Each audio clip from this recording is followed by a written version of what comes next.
Kelly, Hi. thanks for coming in. That's my pleasure. How can we help? I've come in today because I have a little problem, well not a problem, sometimes I struggle a little bit with chronic pain. So, and it affects my life. So. How long have you been having this experience of chronic pain? Probably about 15 years, maybe a bit longer, since I had my first, I've had quite a bit of orthopaedic surgery. So since I had my first lot of surgery, or maybe even longer, it's about 17 when I had that. So, and since then it's just progressively gotten worse. So you've had a lot of surgery, you've had chronic pain for quite a long time, really, and you're finding that that's difficult to cope with? It is. Sometimes I get really tired and I struggle and I can't do the things that I want to do and can't play the sport that I want to play anymore, and some days it's even hard getting out of bed. How much is your life? It sounds like your life has changed quite a bit Yeah. as a result. Yeah. What in particular are you wanting to do about the chronic pain? It's just, I know how to fix it. I've been to enough specialists and spoken to enough people with enough knowledge to know how to manage some of it. But how to fix it is fairly extreme, and I'm not ready to get to that point yet. So sometimes I just need to work out how to manage the pain so I can get through it, so that I can get through every day and not be exhausted at the end of every day and not feel like all I need to do is lie down. So the solution is known to you, but it's an extreme solution. Yeah, it is, yeah. There are no other solutions that you know of that... Other than medication, that's it. Yeah.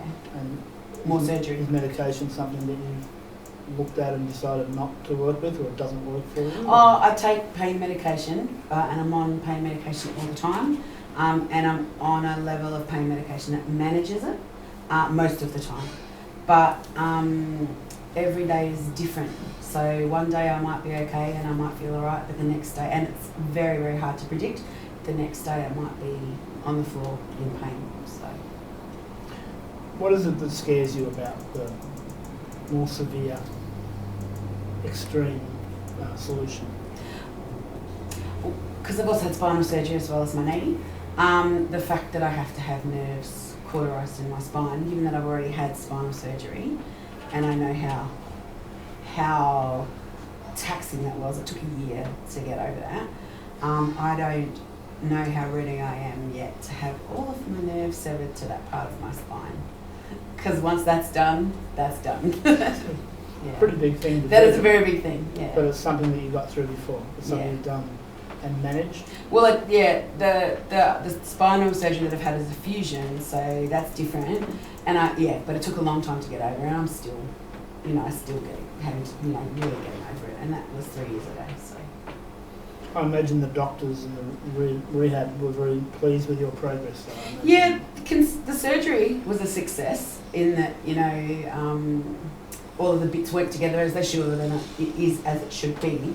But one of the side effects is pain, and there's not a great deal that they can do about that, apart from that extreme surgery. There's no other options really.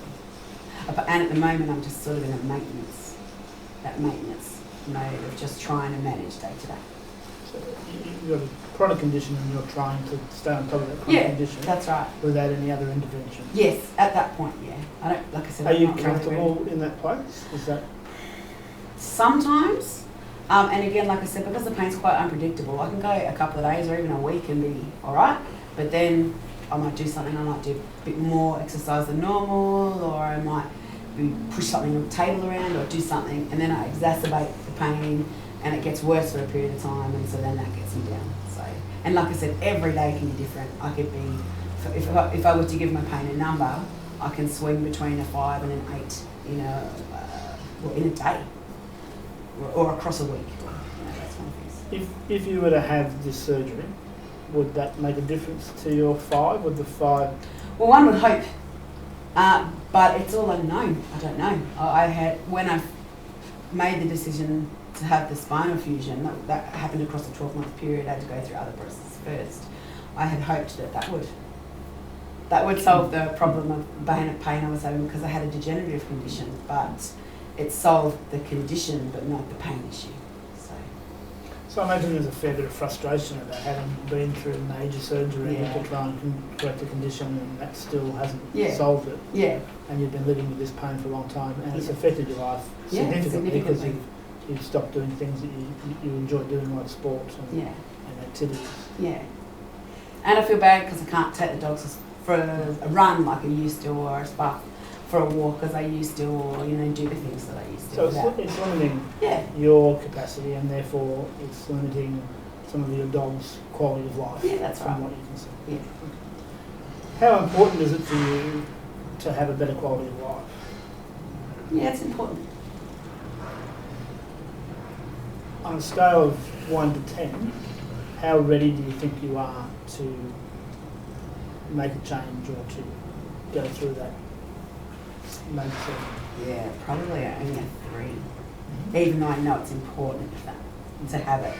Yeah, because the concept of it frightens me a lot. So the main reasons are 3 and not an 8 would be the fear? Yeah. Are there other things that makes it a 3 rather than an 8? No. I think it's just the fact that that's the only solution to solve it. And therefore it's almost like that's the last straw, and what happens if that doesn't work? So then I'm stuck with it forever. So yeah, that probably would be the only reason. What's the worst outcome if you went with that? If you had the surgery, what would be the worst outcome? I guess no improvement. Yeah, I don't think it could probably get worse. I think that would be unlikely. I mean, it could, I guess, but that would be unlikely. So, I mean, remaining unchanged. And the best outcome? Is that it improves. Yeah. Even just a little bit would be better than nothing. So it sounds like you don't stand to lose anything by having the operation, but you might not gain anything. Yeah, that's right. You might go through a whole lot of pain. Yeah, for no real positive outcome. But that pain, for the benefit of having the operation and having some change and some pain afterwards, and you went back to status quo, would you be able to cope with that? If you went through it and it didn't work, wouldn't be necessarily a satisfactory outcome? No, it wouldn't be. No, not at all. I guess I probably would be frustrated with that. But given that I've been living with it so long, it wouldn't be something that I couldn't cope with. It would just be frustrating that this is as good as it's going to get. But then also there's the concern that as I age and our body ages and all that kind of stuff, that it may get worse simply because bodies do change as we get older. So, we move around less, we do less exercise, all that sort of stuff. So that would be a concern, I guess. Can you tell me about some of the good things and not so good things about your current condition? If there are any good things or... Well, after having had especially the most recent surgery, which is a spinal fusion, I was almost completely incapacitated and hardly move at all. So it's better than that. I had to take a lot of time off to recover, and had to wear a back brace for a long time and all those sort of things. And I don't anymore. So I am more mobile than I was. So, that's a good thing. It's just I'm not as mobile as I would have liked to have been. And the not so good things, as in maybe... Yeah, I'm just not as mobile as I would like to have been. And then, having some good range of movement and, sideways as I would have liked to have had. And, like if I don't do my stretches, then I find it really hard to do stuff. So, yeah. So you've obviously put a lot of work into getting back on top after an operation. You've done your physio and you've got more movement than you had before. So I think you should credit yourself with being able to achieve something in your longer term game, and maybe you can, whatever decisions you make in the future, you can take that with you. There's other things that you've done where you've achieved and got through it that you could draw on. Yeah, I guess. Okay. So, what do you think would need to change for you to be higher on the scale of having the op? What? Is it likely to happen? Is it likely that you are at some point? Yeah, I will. I think I've made the decision that it will happen at some stage in my future. I just haven't quite worked out when in my future.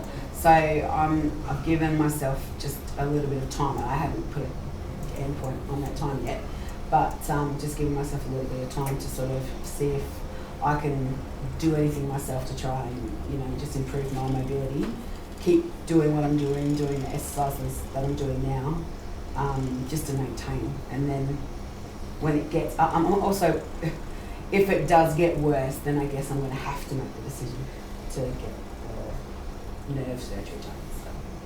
So if your condition worsens, Yeah, then I'm going to have to make the decision. I wouldn't be able to. Without your conditioning worsening, can you you said you couldn't see an end date, but can you see a start date? Can you see a point where you might, can you visualise a day that it's going to happen? Or? Yeah, probably within the next 5 years. Yeah, I think that I need to address it because I'm getting any younger. So, I just want to put it out there that what's the difference between doing it in the next year? Yeah, in the doing next 5 years? Time, I think, like allowing myself to get enough time for myself in terms of sick leave and annual leave and all of those sort of things. So if I do need extra time to recover, I've got that available to me, because I'm a sole income person, so I need that, and also to feel like I can do that comfortably and not rush, and not then therefore have to rush back if, you know, I don't have the time available to me to do that. So what I'm hearing is that you need some preparation time for income security, for time off work, and for contingencies where it might take longer. Yeah, because they said it shouldn't take a long time to recover, but I also expected to recover a lot quicker from my spinal surgery in the first place. You've had previous experience. Yeah, that's right. Yeah. Than the experts. Yeah. And you've had more than one opinion with the treatment and the length of time. Yeah. Is there things you can do between now and whenever you commit to the surgery? Not really. Mostly it is just maintenance at the moment. I mean, I suppose there are other things that I can do in terms of different ways of managing pain, in terms of diversionary type therapies, and, you know, when I have pain, to not focus on it and those kind of things. But there's not a great deal. So you've got a list of strategies that work for you in terms of being mindful of where you are and not focusing too much on the pain. Yeah, and I've had to. So. Are there other things that you do to manage the pain that work for you? No, not really. That's it really. Just try and move around and keep myself as, because I stiffen up really quickly, to try and stretch as much as I can and do those kind of things so that I don't have to sit down for a few minutes and stiffen up. So making sure that I try and stretch out and those sort of things. So it's just, like I said, just maintenance. Because I've had a lot of clients and a lot of people in my personal life who have managed their chronic pain through excessive drinking or through some sort of self-medication, if you like. And so sometimes people turn to other things to get them through difficult times. Is that an issue for you? Or? No, I don't drink or take any drugs except for those that are prescribed for me. So, which is like, I suppose I do take drugs, but they're prescribed for my particular condition, and I take them as prescribed. So, yeah. So you're managing your condition pretty well, and you're obviously doing way better than lots of people I talk to who are, you know, not coping and rationalising their drinking through chronic pain treatment. So you know, there's lots of things you're doing really well and doing as well as you can without taking that extra step. So do you have to take that extra step, do you think? Is that something that will have to happen eventually, or? I don't know, I hope not. Yeah. So it's something you don't have to commit to? No. Let's go 5 years in advance. Do you think you will have had the treatment, or do you think you'll be saying no? No, I hope so. Yeah. Because I don't think that I want to go through the rest of my life feeling chronic pain forever. Yeah. So some people might say, if you did it now, you'll have more quality of life for longer. Yeah. Is that something you've considered? Yeah, it is. Yeah. But yeah, like I said, I don't know, there's something that makes me anxious. I guess because I've had the history of having had the spinal surgery before, and then nerves to your spine and those kind of things. It just makes me slightly uncomfortable having that done, because it's fine. There's no reconnecting them afterwards or any of those sort of things. So it's a very final thing. So it impresses me. I personally have a fear about something going wrong, and anything with spinal surgery makes me feel quite scared of the concept, but you're telling me that the worst outcome would be no improvement. But Yeah, no that's real, it. No real change to Yeah. the condition. Yeah. So that's comforting, I would imagine, in one sense. Yeah, I So suppose, yeah. even if it doesn't go well, Nothing, yeah, it can't get worse. Yeah. all your cards are on the table. So. Yeah, yeah. Well, I hope it can't get worse, yeah. Right. Yeah. So, I mean, operations are operations. Yeah, that's right. So, what then can we help you with between now and the decision that you make? I suppose just any suggestions in terms of, you know, 'cause it's always good to hear other people's opinions about how to, for diversionary stuff. You know, like when, for anything, like if I feel pain, it's really easy to focus just on how much it hurts or, but you know, I can't do anything because it hurts or whatever. So therefore, but if you focus on something else, therefore you don't concentrate on the pain. And sometimes I forget, I might forget to do that or whatever. So just skills in that area. So we have some exercise physiologists here who can help with all sorts of pain management techniques. We have a mindfulness meditation class 3 times a week. People find that very useful. A number of people managing chronic pain, working in groups with that sort of stuff interest you? Yeah, it would actually. And we've certainly got some books on pain management. Yeah. Encourage you to read them between now and next session. Is there anything else we can help you with immediately? No, I think that would be really good what you suggested. So. What sort of things do you think we could do to help you move towards the bigger goal, if that's where you want to go? It's just around confidence, I guess, and that's not confidence in, I'm sure, the specialists, or confidence, just me feeling confident to take that step to get it done. I think, yeah, just feeling more confident to go to do it.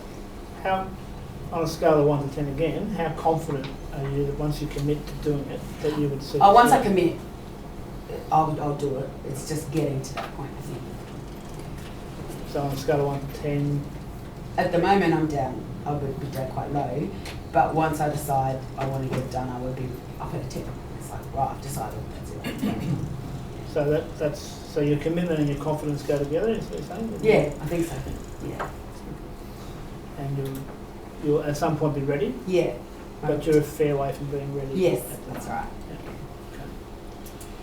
All right. Well, if you want to catch up with any of those groups, I can certainly give you all the details, and I'll put all that in the other office. So we go and get that, and then we'll maybe come a week, fortnight, month. That'd be great. Yeah, maybe fortnight. Okay. Yeah. All right. We'll see you then. Thank you. Then. Okay. Cheers.